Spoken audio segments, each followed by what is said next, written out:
Bueno, empezamos por el comienzo, no por el final. ¿Qué le significa esta reunión en Palacio, doctor Vicente Aponte? PPK, Keiko Fujimori, ¿ayuda a la democracia, ayuda a la gobernabilidad del país? ¿Qué hay detrás de esta reunión? ¿Cuál es el trasfondo de la misma? Bueno, mire, yo miro las cosas posiblemente con mayor objetividad. Desde un punto de vista racional podría decir que los gestos son necesarios. El diálogo en sí o la figura dialogante de la lideresa de Fuerza Popular con PPK demuestra en todo caso una oportunidad para que tanto el Congreso de la República, que está copado políticamente por el fujimorismo, y el Ejecutivo puedan acercar posiciones y buscar en los temas sobre todo más urgentes soluciones concretas para el país. Eso es desde el punto de vista de lo que significa la imagen o concretamente la voluntad de diálogo que todos quisiéramos que exista. Sin embargo, otra cosa es la realidad. Y la realidad es de que, sin embargo, a pesar de todo, esta imagen dialogante va a estar en los titulares posiblemente hasta fin de semana. Sí, claro. Pero después de fin de semana, ¿qué va a darse realmente? Entonces lo que se necesita es de que el Ejecutivo logre sintonizar mediante propuestas a fin de que éstas se canalicen adecuadamente y el Legislativo las pueda aprobar.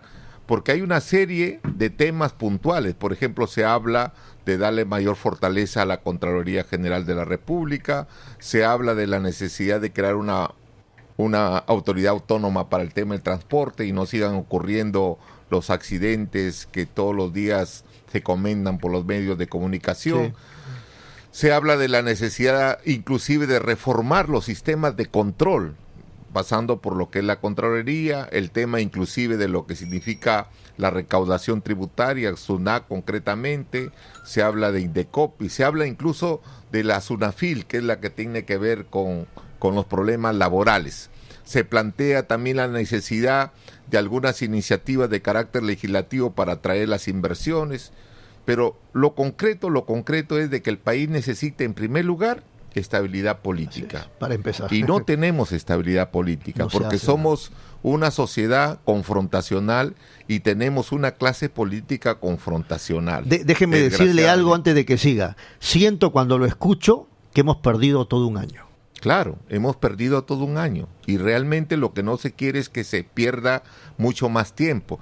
Entonces, una propuesta concreta es de que el nuevo Consejo de Ministros sea un Consejo de Ministros en donde las demás fuerzas políticas le brinden una tabla de salvación a este gobierno. Y digo una tabla de salvación porque si hay un año ya de fracaso evidente, no esperemos 2 ni 3, porque eso no solamente sería el fracaso de este gobierno y de la fuerza política que lo representa, sería también un fracaso del fujimorismo asentado en el Congreso de la República y de todas las fuerzas políticas, porque no debe de olvidar la clase política del país que están en la mira de la ciudadanía. El principal cuestionamiento que se hace de nuestra clase política es la corrupción. Lo mínimo que pueden hacer ellos que están en estos momentos seriamente cuestionados es buscar niveles de concertación, niveles de acuerdo político para salvar la situación del país. Ya se nos viene una recesión económica que ya se está dando sobre todo en el sector agroexportador. Lo estamos sintiendo inclusive también en el sector de lo que significan las inversiones que han retraído una serie de obras, sobre todo obras de infraestructura muy importante que hubieran podido generar más de 200,000 empleos. Entonces estamos viendo que por ese lado las obras principales más emblemáticas están paralizadas. Este gobierno no da confianza a los inversionistas, y no da confianza no porque esté representado por un presidente que no tenga prestigio. Por supuesto que porque sí lo tiene, claro. Sí lo tiene, pero lo que no tiene este presidente que tenemos es visión de estadista, claro, porque le falta, digamos, una cualidad fundamental, que es la de ser político. Ahora, algunos podrían decir, pero qué raro en PPK, porque él desde jovencito ha estado muy cerca de la política peruana, ha formado parte de gobiernos democráticos, desde Belaúnde en el primer gobierno, estamos hablando de los 60 y tantos. Claro, ¿no? pero es que una cosa es ser experto en economía, ser experto en hacer negocios, ser experto sobre todo en hacer lobbies empresariales, bueno. Claro. que puede ser su principal característica, sí. pero otra cosa es ejercer liderazgo para conducir un país. Así es. Y entonces ahí se necesita de mayor capacidad de maniobra y de mayor olfato político.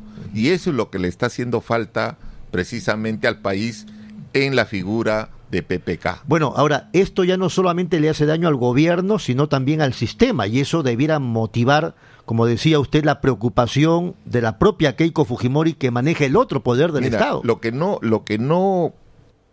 El gesto de haber pedido el diálogo posiblemente sea producto de una seria observación que se le haya hecho de lo que puede significar el fracaso de este gobierno.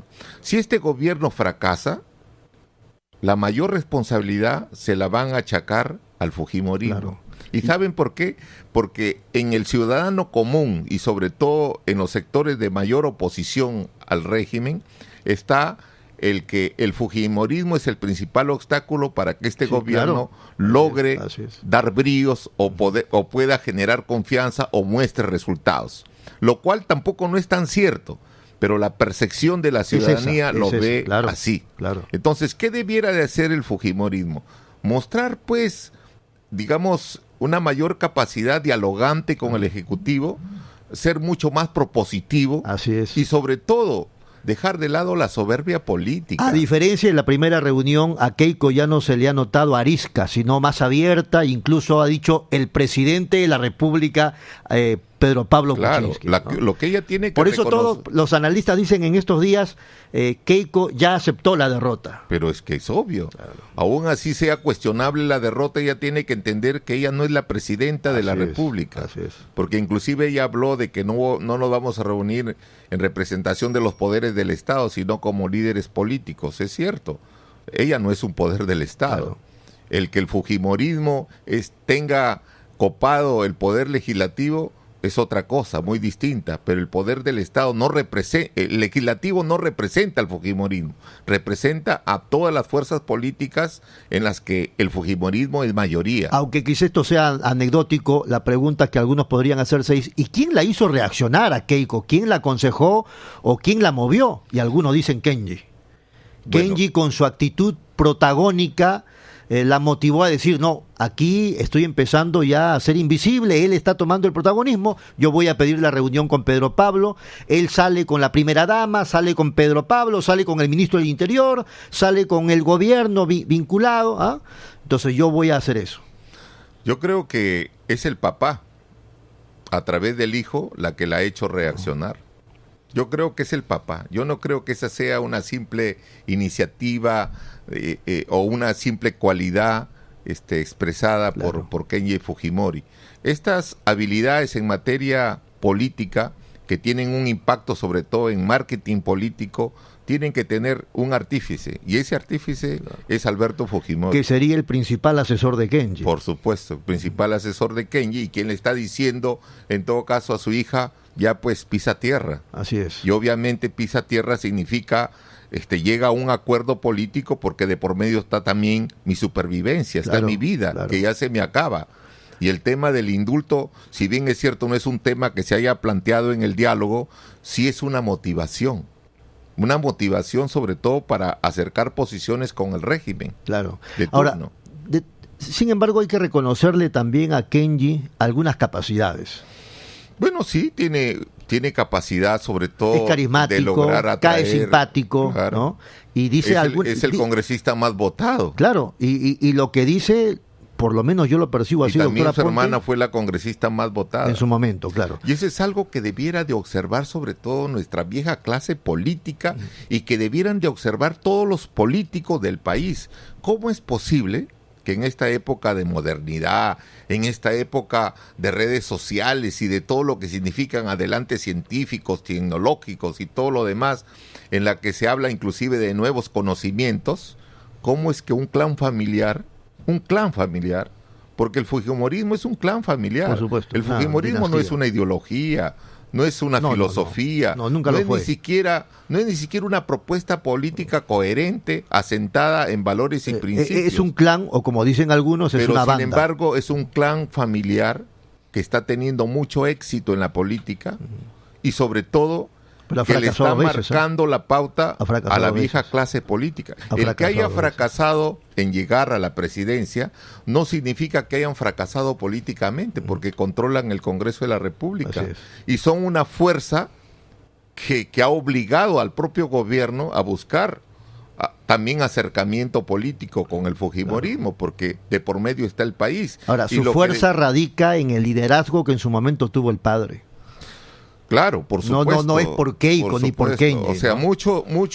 mucho del caudal de votos que tiene el actual fujimorismo o el neofujimorismo que le quieren llamar es gracias pues a lo que representó el padre. Claro. Sin embargo, a pesar de todos los cuestionamientos, a lo que voy es de que la oposición, lejos de buscar que articularse, lejos de buscar convertirse realmente en una propuesta y en una alternativa de gobierno, se está diseminando.